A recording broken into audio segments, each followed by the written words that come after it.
Okay. Today my talk is about collaborative localization and tracking in wireless sensor networks. Since this morning we have had a lot of interesting talks about what are the challenges in the geolocation and how we can move forward with different things we can do. So we all understand that the localization system has fundamental limits in achieving accurate performance in localization and to achieve like adequate performance for different type of applications. The uncertainty or the errors in localization are mainly from multipath propagation, no line of sight, and noise. So people have been looking at a lot of different ways to improve localization system. The things including using, for example, ultra-wideband signal to improve, to have very accurate time of arrival estimation, or use more accurate sensors to have better measurements, or have integrated system to integrate multiple sensors for localization, or many other ways. Then in this research, we looked into two things. One is the collaboration among the localization units, and the second thing is the tracking, to take advantage of the mobility of the sensor node. So the idea of collaboration is really coming from sensor network. In typical sensor network system, we have like a bunch of nodes, sensor nodes. Each one of the nodes has limited capacity in sensing, in communication, in computation. But then the sensor nodes distribute in a large area, then collaborate through like a multi-hop communication, through mesh networking, to relay the information, to help each other to achieve a lot more than each one of the nodes can achieve. So in large-scale sensor network, the collaboration is really the key to do much more than one node can do. Then if we look at collaboration in more details, the collaboration can be done in sensing and also can be done in processing. But the purpose of collaboration is quite different in sensing and processing. In sensing, we want to do the collaboration to provide much larger sensing coverage, or to achieve much better like sensing capabilities, like more.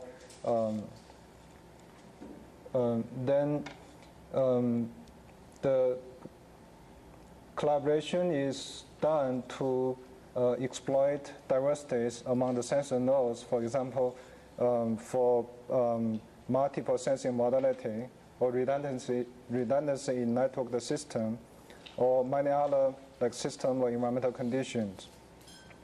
Then collaboration in processing is to share the processing load, because each one of the node has limited capabilities in CPU. So if you want to do a lot of computation for the algorithm, then you have to share the load among the distributed sensor nodes to do that computation. So then in the context of localization, the meaning of collaborative localization really means, in contrast to the traditional ways of doing localization, meaning like in GPS. In GPS, we have the GPS receiver and then a bunch of like GPS satellite. The receiver depends on satellites to do the localization of that receiver. But in collaborative localization, the receivers, the localization units, can talk to each other, then can help each other to do localization. So can help each other to achieve much better performance for all of the nodes that involved.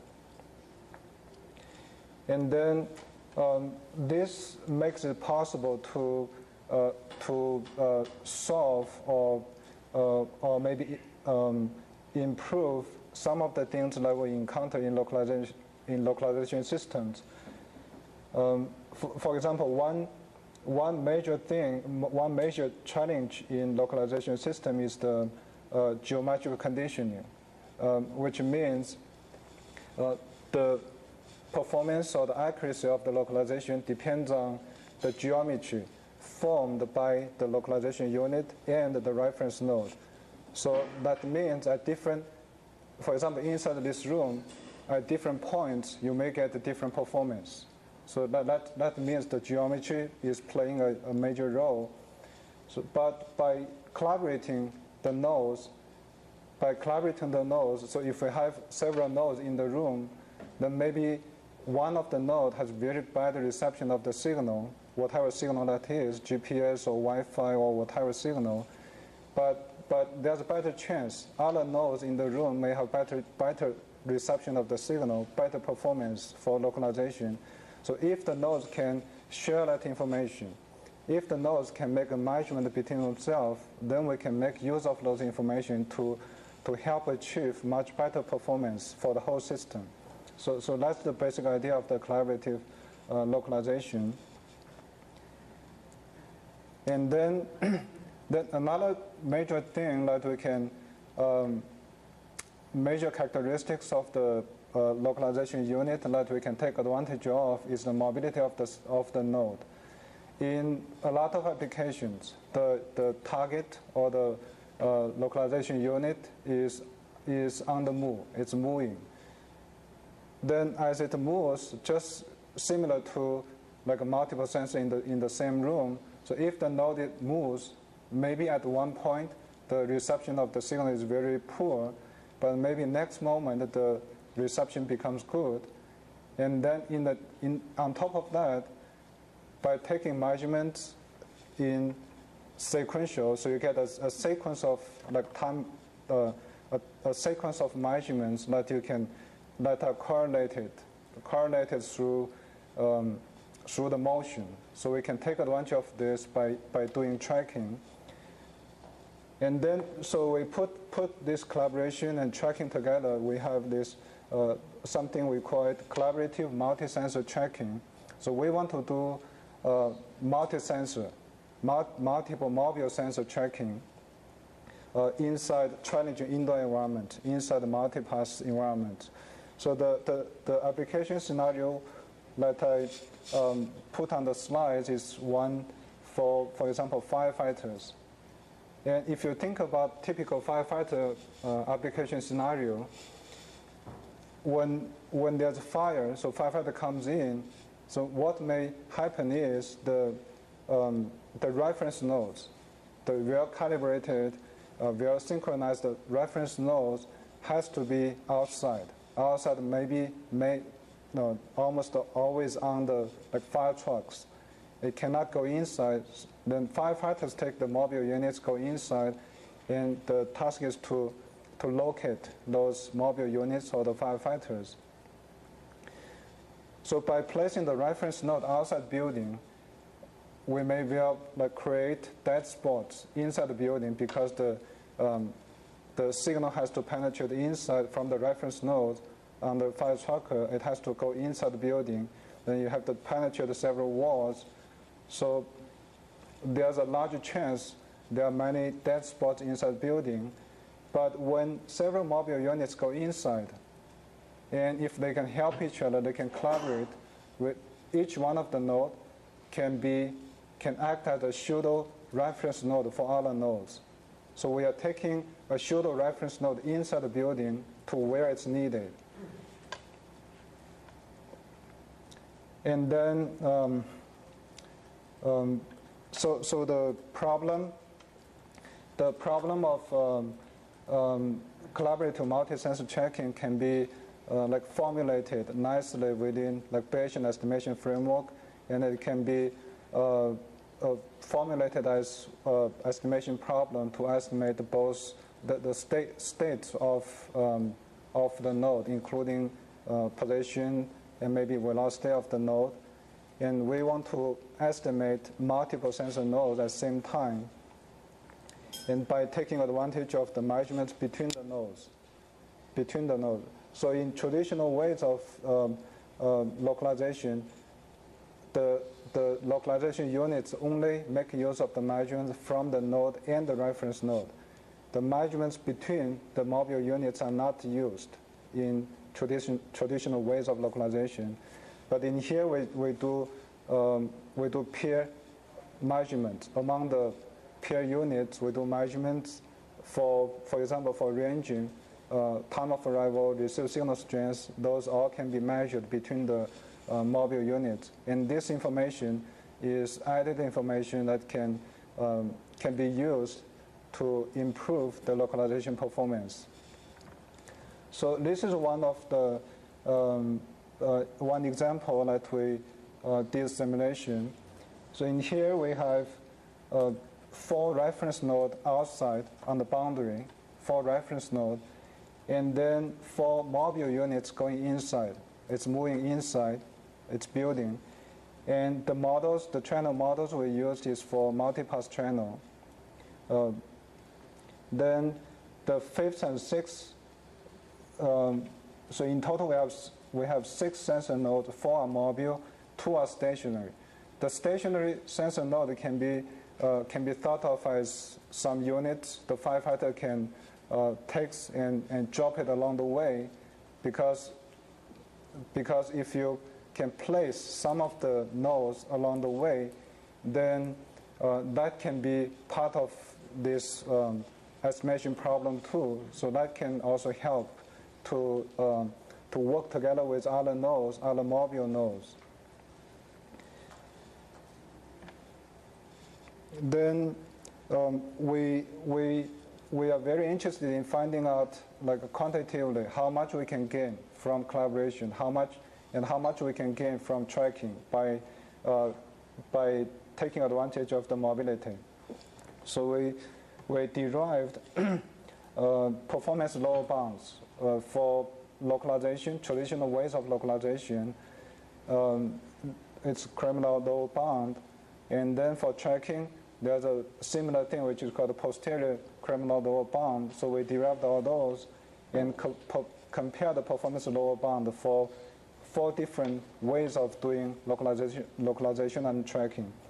The first set of data is for non-collaborative localization. It's just like a GPS-like. You have one mobile unit, but the mobility is not taken into consideration. At each time instance, you make a measurement between the unit and the reference nodes, and then you use those information to do positioning, to do localization. So that's called a non-collaborative localization on the top left. And then the results.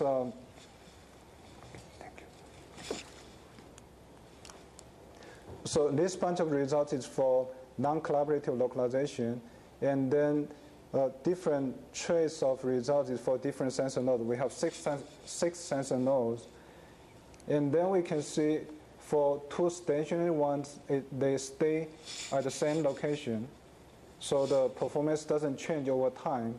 So this is time axis, index of the trajectory. But for the mobile units, as they pass through the building at different location, the performance is different because of this geometric conditioning, and because of the signal it's receiving at different location are different. And then if we do non-collaborative tracking by using, we are using particle filters, not Kalman filter. Particle filter is one variant of ways of implementing Bayesian estimation methods, algorithms. So if we do non-collaborative tracking, so that means the mobile units are doing tracking by itself. So the mobile unit is doing measurements from itself to the reference node, and only using that information, the measurement between the mobile units are not utilized. So we are only doing tracking individually. Then initially it's same as localization, but as time passes on, then you collect more data along the way, and then the tracking effects kick in, then the performance can be greatly improved. So by the end, then you can see this is the trajectory that we simulated. Then by the end, the performance really can drop to around 2 meters, and this is around 10 meters. Then these two set of results is for collaborative localization and the collaborative tracking. For collaborative localization, we are not doing tracking. We are making use of the measurement between the mobile units, but the time sequence of measurement at each individual node is not utilized. We only do, every instant, we collect a bunch of measurements and do the localization collectively. Then comparing this to non-collaborative localization, we can see quite a major difference. We can improve the performance by collaborating the unknown sensor nodes. Even those, stationary ones, even those that you put along the way, which is not moving, but you just put it along the way to help you locate. And then the fourth set of the results is the collaborative tracking. So with 4 mobile units and 2 stationary units, we do collaborative tracking on those all 6 sensor nodes. Then the performance, compare this with this, we can see there's, again, improvements. Relatively, it's not too much, but it's about almost like above 2 meter to 3 meter to below 2 meter accuracy that you can achieve using collaborative tracking. So by doing this, we are trying to quantitatively measure how much we can gain from collaboration among the mobile units and how much we can gain by doing the tracking individually and collaboratively. So this is a performance bound that we derived. Then we also implemented the collaborative multi-sensor tracking method using particle filters. And as I said earlier, particle filter is one way of implementing Bayesian estimation technique, and it's very flexible. It can deal with a lot of different scenarios, including Gaussian, non-Gaussian. For Kalman filtering, it has a problem of assuming, or it deals with Gaussian distribution only. And of course, there's extended Kalman filters, and other type of Kalman filter can deal with that too. But particle filters known to be more flexible. But of course, it has the different issues, like higher computational load to implement the particle filters. So we did some designed a new variant of particle filter to achieve better performance as compared to the traditional particle filters. So I'm not going to go into all the details of how the algorithm works, but the two that diverges is the original particle filter. Then the one we designed has the better performance, and it tracks quite well with the performance bounds. The red line is the performance bounds, posterior criminal bound, and the one we designed, of course, a different scenario that performs differently. So in most of the cases, it tracks the performance lower bound quite closely. And then we also did, so this performance is for centralized processing of all the measurements. So meaning the mobile units will collect all the measurements and send to, through mesh networking, send it to control station outside on the file truck, then does all the computation outside. Then we also did like a distributed implementation of particle filters, which I didn't include in this slides, but there's a ways to implement the particle filters distributed. So that it may suffer a little bit in performance, but it's doable to implement in that way. Then I intentionally left out all the mathematical derivations of the performance bounds and algorithm. But if interested, you can find out the details in some of the papers that we published earlier.